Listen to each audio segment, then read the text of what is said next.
સ્વયં નારદ મુનિ એકવાર નારાયણ નારાયણ કહી અને મથુરા પહોંચ્યા. કંસને કહે છે કે કંસ આકાશવાણીની વાત ભૂલી ગયો. કંસ કહે છે કે આકાશવાણીની વાત યાદ છે, પણ દેવકીનો 8મો ગર્ભ શોધું ક્યાં? એ તો બાળકી હતી જે આકાશમાંથી છટકી ગઈ હતી. નારદજી કહે છટકી ગઈ, પણ માયાએ તને આકાશવાણી કરી ચેત્યો હતો કે દેવકીનો ગર્ભ ક્યારનો સુરક્ષિત જગ્યા પર પહોંચી ગયો છે. નારદજી હવે સસ્પેન્સને દૂર કરવા માટે ઈચ્છે છે, એટલા માટે કહે છે કે દેવકીનો ગર્ભ બીજો કોઈ નહીં, નંદના ઘરે જે કૃષ્ણ છે એ જ દેવકીનો 8મો ગર્ભ છે, એ જ તાળો કાળ છે. એની પરાક્રમ, એનું સાહસ જોઈ અને સિદ્ધ થાય છે કે એ જ સ્વયં દેવકીનો 8મો ગર્ભ છે. આ જાણી અને ભયભીત થયો છે કંસ. કંસે તાત્કાલિક મીટિંગ બોલાવી અને એક ધનુષ્ય યજ્ઞનું આયોજન કર્યું. ધનુષ્ય યજ્ઞની અંદર યજ્ઞ જો સંપૂર્ણ પરિપૂર્ણ થઈ જાય તો યજમાનને યશ, માન, પ્રતિષ્ઠા, નિરોગી આરોગ્ય, દીર્ઘાયુષ્ય પ્રાપ્ત થાય. પણ યજ્ઞ પૂર્ણાહુતિ થતા પૂર્વે જો ધનુષ્ય તૂટી જાય તો યજમાન જે હોય એનું મૃત્યુ નિશ્ચિત થાય. ધનુષ્ય યજ્ઞનું આયોજન કરવામાં આવ્યું. ઉદ્ધવ કાકાને બોલાયા અને ઉદ્ધવજીને કહ્યું કે યજ્ઞની તૈયારીમાં લાગો. અક્રૂર કાકાને બોલાવ્યા અને અક્રૂર કાકાને કહ્યું કે તમે સોનાનો રથ લઈ અને હવે મથુરાથી ગોકુળ પધારો અને ગોકુળની અંદર નંદરાયને યજ્ઞનું આમંત્રણ આપો. બધા જ ગોકુલવાસીઓને આમંત્રણ આપો. અને અક્રૂર કાકા ખાસ કરી નંદ બાવાના 2 પુત્ર છે, શંકરષણ મહારાજ અને કૃષ્ણ, આ બંનેઓને રથમાં બેસાડીને લઈને આવજો. અક્રૂર કાકા બહુ રાજી થયા, કારણ કે કૃષ્ણ ભગવાનના ચરિત્રના ગાન મથુરામાં બધાને ખબર હતી, પરંતુ કૃષ્ણને કોઈ દિવસ દર્શન કર્યા નહોતા. કૃષ્ણના દર્શન કરવા મળશે એટલે અક્રૂર કાકા બહુ રાજી થયા.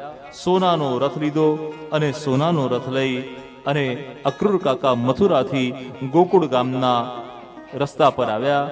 ગોકુળ ગામની ગલીઓમાં નંદાલય જ્યાં આવ્યું ત્યાં રથ ઉભો રાખ્યો અને રથ ઉભો રાખી નંદ બાવાને મળ્યા. યશોદાજીએ એમનું સ્વાગત કર્યું. કનૈયો ક્યાંય દેખાતો નથી. યશોદાજી કહે છે કનૈયો તો ગોચરણ કરવા માટે ગયો. ખભે કાળી કાંબલી, હાથમાં લાકડી અને મારું આપેલું શિરામણ દઈ કનૈયો રોજ ગાયો ચરાવવા જાય છે. દાઉજી નીલાંબર પહેરે, પ્રભુ પિતાંબર પહેરે. પ્રભુએ દરેક ઋતુમાં કાદવ કીચડમાં પણ પિતાંબરનો કછોટો વાળી અને ગોચરણની લીલા કરી છે. અદ્ભુત લીલાનું વર્ણન કર્યું છે. અક્રૂર કાકા કનૈયાના પરાક્રમો સાંભળતા સાંભળતા સાયનકાલની રાહ જોવા લાગ્યા. સૂર્યદેવે પોતાના ઘોડાને પશ્ચિમ દિશા તરફ વાળ્યા. અસ્તાચળ તરફ સૂર્ય ગયો. 7 ઘોડાઓના રથને ભગવાને જ્યાં અસ્તાચળ તરફ વાળી રહ્યા હતા ત્યાં જ પ્રભુ દાઉજીની સાથે અસંખ્ય ગાયોના વૃંદની વચ્ચે ગાયોના ચાલવાથી જે ધૂળ ઉડે અને ધૂળની ડમરી પ્રભુના શ્રી અંગ ઉપર લાગે, આછો પ્રકાશમાં પ્રભુના મુખારવિંદના અદ્ભુત દર્શન આજે ગોપીજનો કરી રહ્યા છે. અને પ્રભુ નંદાલયમાં આવ્યા. નંદાલયના આંગણામાં સોનાનો રથ જોયો. પ્રભુ બહુ રાજી થયા કે આ સોનાનો રથ લઈને કોણ આવ્યું?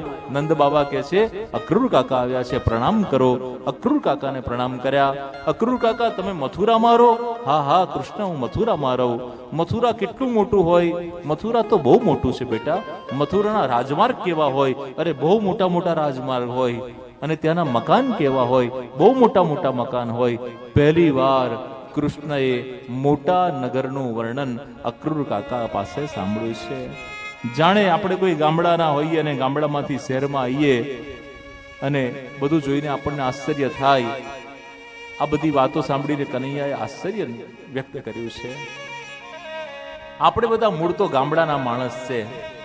અમારા ચાણોદ ગામમાં નર્મદા નદીમાં એકવાર એક મોટી માછલી ને નાની માછલીનો જન્મ થયો.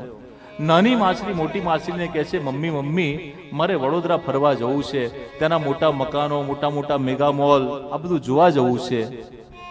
નાની માછલીને માં બહુ સમજાવે છે, બેટા આપણે માછલી કહેવાઈએ, મછલી જલ કી રાની હે, જીવન ઉસકા પાની હે. પાણીમાંથી બહાર નીકળીએ તો આપણું મૃત્યુ નક્કી છે. પણ નાનું બચ્ચું છે, બહુ જીદ કરે છે, ના ના માં મારે બહાર જવું છે, મોટા મેગા મોલ જોવા છે, મોટા મકાનો જોવા છે, શહેરમાં જવું છે.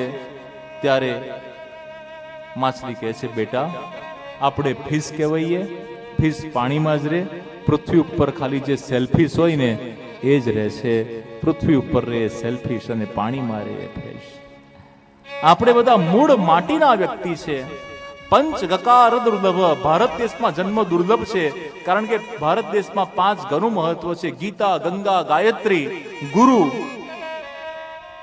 ગાયત્રી મંત્રનું મહત્વ છે, ગીતાજીનું મહત્વ છે, ગાયનું મહત્વ છે, ગુરુદેવનું મહત્વ છે, અને ગથી ગામડાની સંસ્કૃતિનું મહત્વ છે.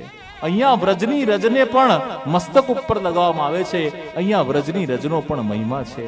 અને ગામડું કોને અને શહેર કોને એ આપણા વડોદરાના જ ગુણવંત શાહ લખે છે. ધૂળ ઉડે એને ગામડું કહેવાય, ધૂળ ઉડે એને ગામડું કહેવાય, અને ધુમાડો ઉડે એને શહેર કહેવાય. આપણે બધા ધૂળ છોડી અને ધુમાડો કહેવા માટે શહેરમાં આવીને વસ્યા છે. પણ આપણી 2-3 પેઢીનો વિચાર કરીએ તો આપણે કોઈને કોઈ ગામડા સાથે જોડાયેલા છે. આપણે આ ગામના છે, અને ગામડા સાથે, માટી સાથે આપણું જોડાણ છે. આપણે બધા ભારતમાં ગ્રામ્ય સંસ્કૃતિ બહુ મોટું યોગદાન છે આખા વિશ્વને.